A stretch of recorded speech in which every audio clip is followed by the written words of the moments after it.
I have to make notes because a lot of my inspiration comes from meeting people or going outside of the country or going around the corner to my old neighborhood, talking to a 5-year-old little boy.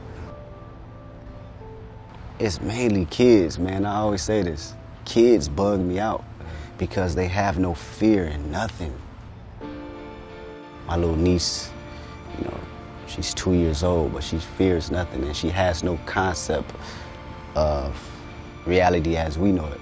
That always inspired me to write for some reason, man. It gives me a moment, talking to them gives me a moment to step back and look at the world for what I know it and for what this kid sees. Dr. Dre, that always tripped me out because I told him about the story when I seen him when I was 8, 9 years old with Tupac on Rosecrans. I was around 8 years old. They were shooting a video in my neighborhood in Compton. My father seen him, went 2 blocks down, got me. By the time he got me, everybody was out there. It was like pandemonium, you know. He put me on his shoulders, and there he was, Dr. Dre and Tupac right there. Fast forward 15 years later, I'm in the studio with him, and I'm telling him that story. Yeah, I was one of the kids out there that was watching, and he remembers it.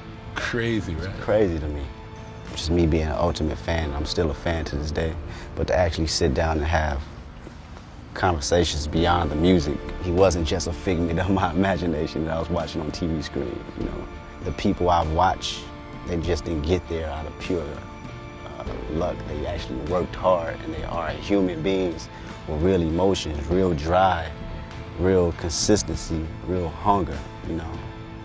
Deep down, we're all kids at heart, and I know I am. I'm the biggest kid ever, you know, so I can be able to relate and communicate with them in a way that I watch most adults can't, you know.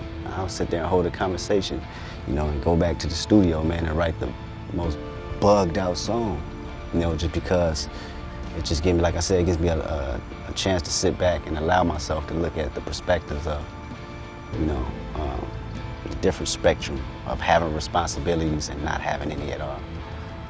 And I have to remember these things, you know. I have to write them down, and then 5 or 3 months later, I have to find that same emotion that I felt when I was inspired by it. Yeah, man, definitely. It's a process, it's a working process.